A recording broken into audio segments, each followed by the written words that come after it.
So apparently for me, a lot of people means like 8 of them.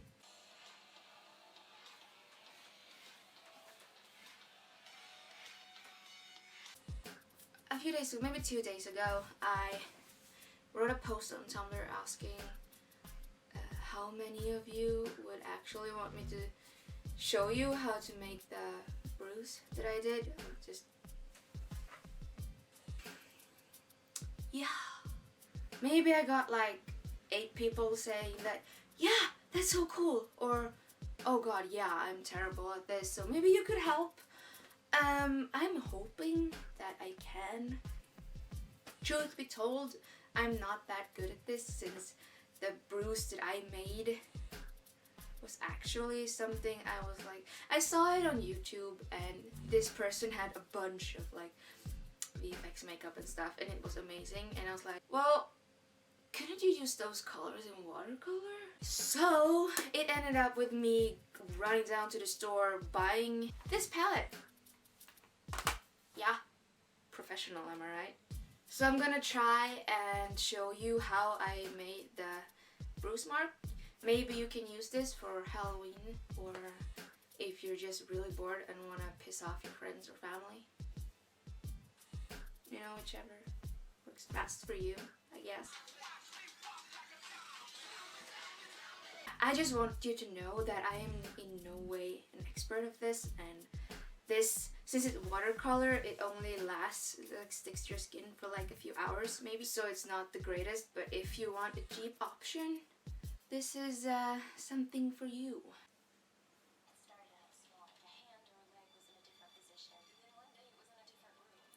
Let's get to it. You need a watercolor palette, purple eyeshadow, red lipstick in a brush, sponges, water, and some paper towels. First, I want to point out that I'm sorry that you can't see the equipment in frame, but I hope that you'll still understand what it is I'm talking about. I'm gonna start off by taking a sponge. It doesn't really matter which one you use as long as you have one. And I'm gonna take a little bit of water just so the watercolor will stick on the sponge. I'm starting off with the yellow. I'm taking more water than color, since if you have too much yellow it will just not look right, in my opinion. The paper is there for me to not have too much water or too much color on the sponge. After the yellow one, I'm choosing to take a green. That way it looks a bit more bruised. Both of these colors I'm applying in a way that it doesn't look like a round irregular shape to it. The green one I'm using, I take more of the green one, since that actually doesn't matter if I have too much of it. And of course, if you do want your bruise to look more, if you want the bruise to show more, of course you can add more color to it. The lipstick I have, I actually didn't want to use it at first, but the red one in the watercolor isn't as bright.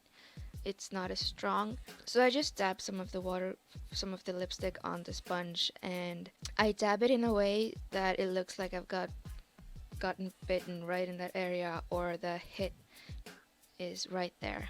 I'm trying to apply it so it doesn't look too sharp, and after that I just apply some of the red watercolor just to make the lipstick blend a little more. After that I take a purple from the watercolor and I apply it all over the wound area, just to make it look more bruised, and also to blend in the lipstick a bit more. After that I just add a little more yellow and green to blend.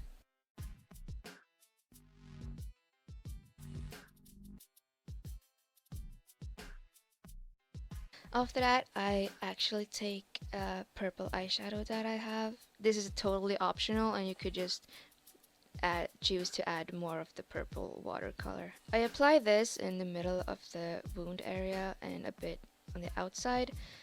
If you have it in the middle, it adds a little bit more depth to the bite or to the bruise, and I choose to put it a bit more outside as well, since it gives more effect.